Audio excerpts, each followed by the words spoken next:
The number one question I get with all my DJ gear videos is what's the best DJ controller out there for beginners? So in this quick video, I'm gonna tell it to you straight, highlighting only their strengths and weaknesses. Now keep in mind that these are just opinions from a champion DJ who's been DJing for more than 10 years and is on YouTube now because he failed to live up to his expectations.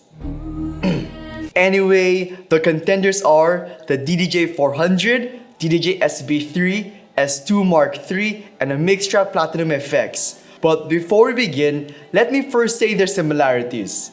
Number 1, they all cost $250 except the S2 Mark III at $330. 2, they're all USB bus powered, which means you have no need for a power adapter. 3, they all come with RCA outputs and a 3.5mm headphone input. And number 4, their knobs, jog wheels, and tempo faders all feel pretty standard. And with that said, let the battle begin.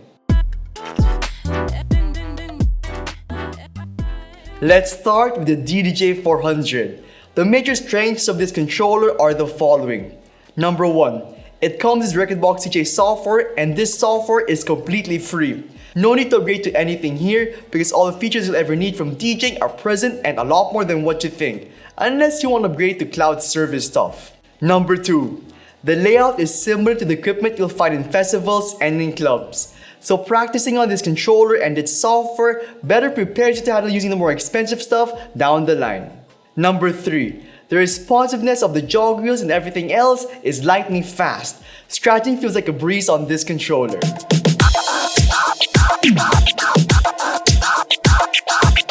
And the DDJ 400's weaknesses are the following.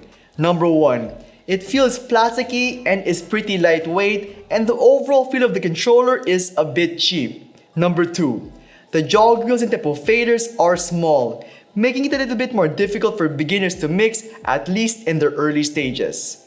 Number 3, you can only activate one effect at one deck at a time. Next is the DDJ SB3, and the major strengths of this controller are the following. Number 1, similar to the 400, the responsiveness of this controller with Serato feels lightning fast.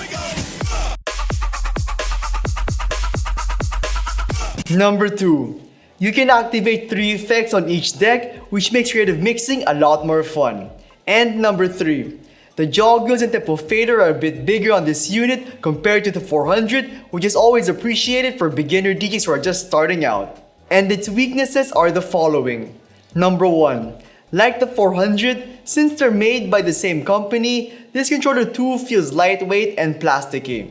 Number 2, it comes with Serato DJ Lite, a beginner DJ software which only lets you do the core essentials of DJing and nothing else. So pro features like recording mixes or changing the effects is off limits unless you pay and upgrade to Serato DJ Pro, which is completely worth it.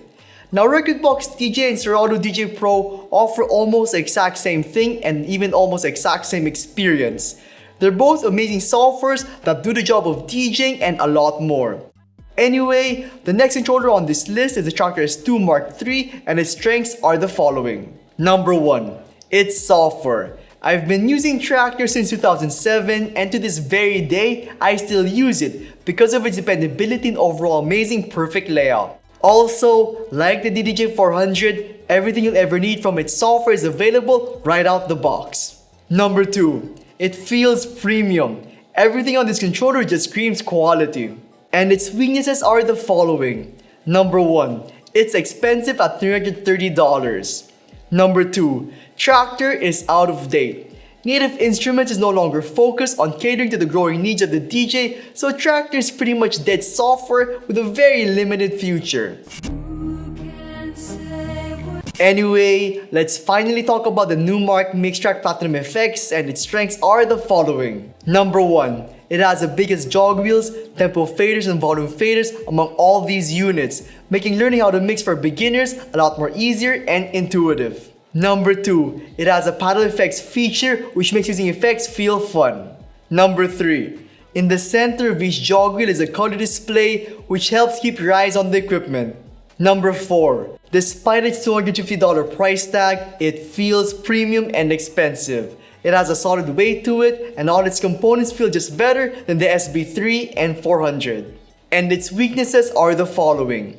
Number 1, It comes with Serato DJ Lite, and like I said a while ago, you're pretty limited on what you can do with the software unless you upgrade to Pro, which I highly recommend and suggest. Number 2.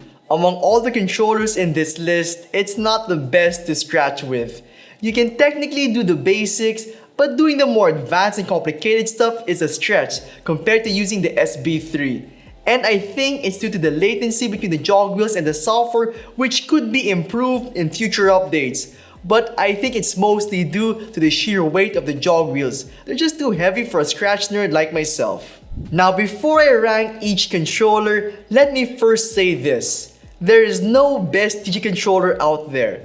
What there is though is a best DJ controller for you and your needs. So before purchasing anything, make sure to first research and explore what software the controller you desire uses, because that, more than anything, determines the overall value you get when buying new DJ equipment. And with that said, here's the ranking. Number 4 would go to the S2 Mark III. Number 3 would go to the Mixtrack Platinum FX. Number 2 would go to the SB3. And number 1 would go to the DDJ 400. So do you agree with me or not? Let me know down below, and with that said, I will see you all in the next one.